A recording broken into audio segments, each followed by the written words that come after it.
पर उसका income tax set tax लेते देते हो लो, लेकिन नया जब बताओ आप उनको, यानी अब से जब तुम ले आओगे कहीं से पैसा पूछा नहीं जाएगा कि तुम कहां से लाए, कारखाना लगाओ।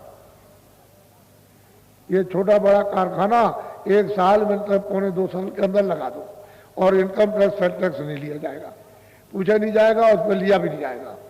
और क्या करो कि जितने भी छात्र स्कूलों में देश में पढ़ते उनको काम नौकरी दे दो। अब इतना नहीं कर सकते आप, ये बुद्धि काम नहीं आती, यानी आप इस बुद्धि से काम नहीं लेते हो कि बाबा जी क्या कह रहे हैं, ये आप सुविधा नहीं दे सकते हो अपने देश में इन लोगों को। तो देश तुम्हारा रहेगा, लोग तुम्हारे हैं, पैसा तुम्हारे यहाँ रहेगा, कारखाने तुम्हारे यहाँ रहेंगे, बच्चे तुम्हारे, यानी मतलब एंगेज हो जाएंगे, क्योंकि इतनी बड़ी जनरेशन इन बच्चों की, छात्रों की, तो ये काम में लग जाएंगे। तो उनकी जनशक्ति का उपयोग करना है, ऐसे अगुवाबाजी कर रहे हैं, ऐसे कुछ नहीं, वो काम। इसलिए वो बड़े चालाक है, वो विदेशी बहुत चालाक है। 2 अरब की मानव मंडी है भारत में, यानी 2 अरब मनुष्य हैं। इनकी अगर किसी को मंडी मिल जाए क्यों नहीं आएगा, वहां तो मिट्टी भी खप जाएगी। तो तुम ये नहीं समझते हो कि बाहर तुम्हारा तो नक्शा सब ले गए बाहर। ये जब तुम सुविधा देने लगे तो ये कारखानों के छोटे बड़ों के नक्शा बाहर ले गए और वहां ले जा करके फिर उसी तरह की सुंदर चीज और मजबूत और सस्ती ये यहाँ पर फेंक देंगे, यहाँ पटक देंगे आकर के। तो तुम्हारा तो ये सामान वैसे ही रखा रह जाएगा, क्योंकि बहुत महंगा ये बिकेगा ही। फिर तुम नहीं जानते हो भारत का आदमी लालची है, चारों तरफ विदेशी अड्डे जमा लेंगे, उसको सरकारों की अनुमति से आएंगे, अड्डे जमा लेंगे और क्या करेंगे कि जितने भी की पोस्ट के और ऊंचे पदों पर रहने वाले उन सबको खरीद लेंगे। तो तेरा देश गुलाम नहीं हो जाएगा।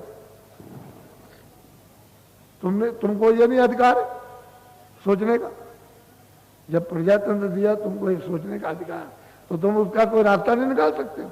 बस चुपचाप घूम बैठे हो, बस इसको धोखा दे दो, उसको मार दीजिए, उसको लूट लीजिए, इसको ठग लीजिए और दगेबाजी कर दीजिए, उसको बेईमानी कर ली। भाई यही है, दिन रात यही चल। इसमें तुमको क्या मिलेगा, ना तेरी आत्मा को मिला, तेरे शरीर को मिला, इससे भी गया। और फिर ये मनुष्य शरीर जो अमोलक मिला थोड़े दिन के लिए, वो सतयुग द्वापर त्रेता अनगिनत बीत जाए तो ये मनुष्य शरीर नहीं मिलता। ये मैं बात बताने आपको आया हूँ। तो तुम मतलब ये बात अपनी जीवात्मा के लिए जरा भी नहीं सोच रहे हो कि भाई इसका भी कुछ निस्तार, इसका भी कुछ बचाव, इसको भी चल ये गड्ढे से बचाना, तो इसी में लगे पड़े हुए। इसलिए बड़ी जब हम तुमसे कहते हैं, पहले भी कह रहे थे, तब तो तुम टांट मारते थे कि भाई जी क्या कह रहे, वो कह रहे। हमने कहा था कि शुद्ध आहार करो, शाकाहारी, तो आपको सबको सचेत हो जाए। अपना तो भारतवर्ष शाकाहारी है, अपना तो रामायण शाकाहारी, गीता शाकाहारी, वेद पुराण पुराण शाकाहारी। अरे भाई कुरान भी तो शाकाहारी, वो भी तो कहती है रहम करो रहम करो रहम करो रहम करो रूहों पर। तो यही आदमी उसमें बंद हो जाएगा, इससे निकाला पशु में पंछी में बंद कर दिया, तो रूह तो जीवात्मा उसी में है। वो तो कह रहा कि रूहों पर रहम करो, तो खुदा की रूह है, उस भगवान की जीवात्मा है। तो तुमने क्या समझा, न तुम इसको मानते हो न उसको मानते हो, कहते हो तो शाकाहारी होना चाहिए, अशुद्ध आहार। तो तुम्हारा क्या होता, शुद्ध बुद्धि होती, शुद्ध आहार तो अशुद्ध बुद्धि होती, शरीर तुम्हारा निरोगी होता, फिर तुम कोई बीमारी नहीं लगती, ये रोग नहीं लगता, फर्ज बिल्कुल साफ रहती एकदम। शुद्ध होता है तो शुद्ध बुद्धि, तो आप शुद्ध काम करते, अब तो अशुद्ध बुद्धि है तो अशुद्ध काम करो। अब ये तो शरीर तो रुका हो गया, कौन देगा दवा। ऐसी ऐसी बीमारी फैलेंगी कि आपको कई देश में, परदेश में, विदेश में जाओगे ना, वहां भी दवा नहीं मिलेगी। तुम यहाँ जाओगे हवाई जहाज पर, इतना रुपया 50,000 खर्च करोगे, 50,000 आने का, और वहां जाओगे तो कहेंगे डॉक्टर यहाँ दवाई नहीं इसकी, तू क्या करेगा। ये बात बता रहा हूँ। तो कुछ बचाव भी सोचना चाहिए, कुछ अच्छे काम के भी सोचो अपने जीवन में। ठीक है तुमने कर लिया, तो मैं अपनी कहता हूं कि भाई आप कुछ अच्छा करो, जो कर लिया उसी की माफी मांगो कि भाई ये हमारा क्षमा हो जाए और अब आगे नहीं करेंगे, जो करेंगे अच्छा काम करेंगे। तो अब अच्छा काम कीजिए आप, तो कम से कम जीवात्मा के लिए तो कुछ हो। अब पुराना जो जमा कर लिया कूड़ा कचरा, अगर कोई महात्मा मिल जाएंगे तो साफ हो जाएगा, और नहीं महात्मा मिले तो बच्चा है तो सब भोगना। उसको कहता है कि मैं काल रूप हूं, सुबह शुभ कर्म का फल देता हूं। वो क्यों छोड़ देगा?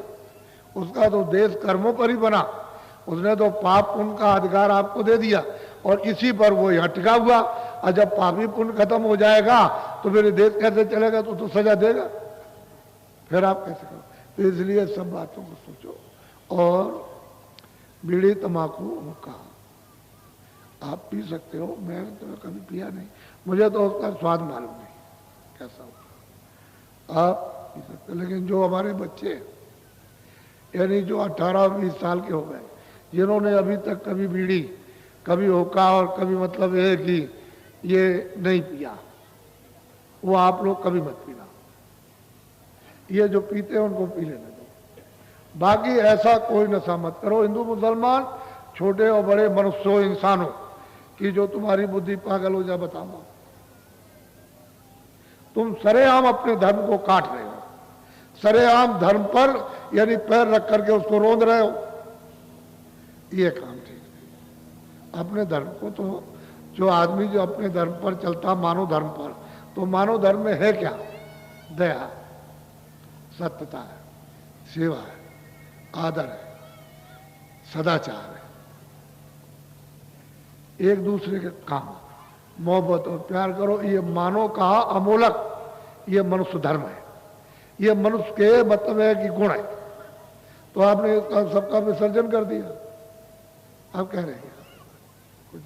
तो मैं कोई ऐसी चीज कहूं कि भाई तुम कपड़े मत पहनो, खाना मत खाओ, फल मत खाओ, ये मत करो, दवा मत खाओ, और गृहस्थी में मत रहो, इसमें मत रहो, काम मत, तब तो एक बात भी मैं तो पहले ही चिल्ला रहा हूं कि भाई तुम घर छोड़ करके, खेती दुकान दफ्तर का काम छोड़ करके साधु मत बनना।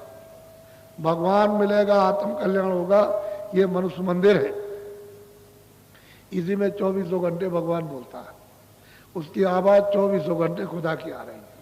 लेकिन अब तुम बहरे हो गए तो उसके लिए कोई क्या करे? कूड़ा कचरा तुमने जमा कर लिया तो तुम बहरे हो गए, अंधे हो गए। अब आवाज आ रही तुम्हारे कानों तक, जब बाहर के कान बंद हो जाए यानी बहरे हो जाए, अंधे, तो यहां तक सूरज यहीं आकर के खड़ा हो जाए बहुत प्रकाश लेकर, तो तुमको क्या दिखाई देगा? तुम तो अंधे हो। कान आ रही है यहां तक, आवाज आ रही बिल्कुल कानों तक, तो तुम मतलब ये है कि सुन ही नहीं पाते, तो अब क्या करोगे? अरे तुमको तो समझना चाहिए कि भाई हम चीज जाने और समझे किसी महात्मा के पास जाए, तो दो आंखें देखो इधर।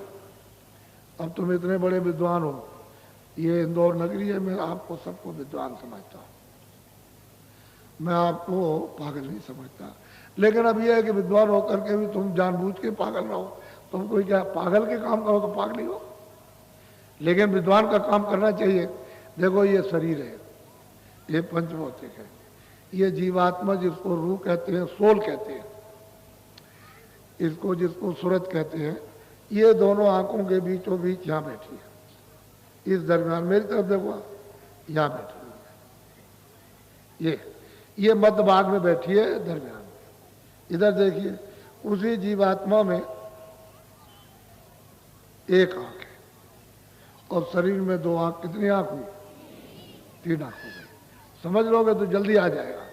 ये जीवात्मा दोनों आंखों के बीचों बीच बैठी है, इधर नाक में नहीं है, ना इधर है गले में, न इधर है कहीं सीने में, न इधर नाभि में, ये यहाँ बैठी हुई, उसमें एक कान है। उस जीवात्मा में एक कान और शरीर में 2 कान, कितने हुए? 3 कान हो गए। देखो इधर ये जीवात्मा ये बैठी है दोनों आंखों के मध्य में, दरमियान में। उस जीवात्मा में एक नाक, शरीर में 2 नाक, कितनी नाक हो गई? अच्छा, अब शरीर में 2 आंख, 2 कान, 2 नाक। तुम्हारी आंख और कान नाक बंद हो जाए तो दिखाई सुनाई और सूंघोगे? दिखाई देगा? सुनाई देगा? तो फिर मतलब फिर जब इधर नहीं सुन सकते हो, इधर देख नहीं सकते हो, इधर की दुर्गंधी और सुगंधी सूंघ नहीं सकते हो, तो मतलब ये बात ही खत्म हो गई। इसी तरह से ये तुम्हारी तीसरी आंख और तीसरा कान और तीसरी नाक, ये तुम्हारी तुमने जो काम किए यानी पाप पुण्य, ये बद और नेक, तुमने कूड़ा कचड़ा, इधर देखो ये डंडा है सीधा, ये मृतलोक का डंडा है, ये इसके ऊपर मृतलोक है ही नहीं, इसी डंडे के नीचे, तो आंखें तुम्हारी कहाँ इधर नीचे। तो जब आंख खोलोगे तभी तो बाहर दिखाई देगा, लेकिन जब तक तुम आंख बंद कर रखोगे तब तक कुछ नहीं दिखाई देगा कोई। और तुम जब तक मतलब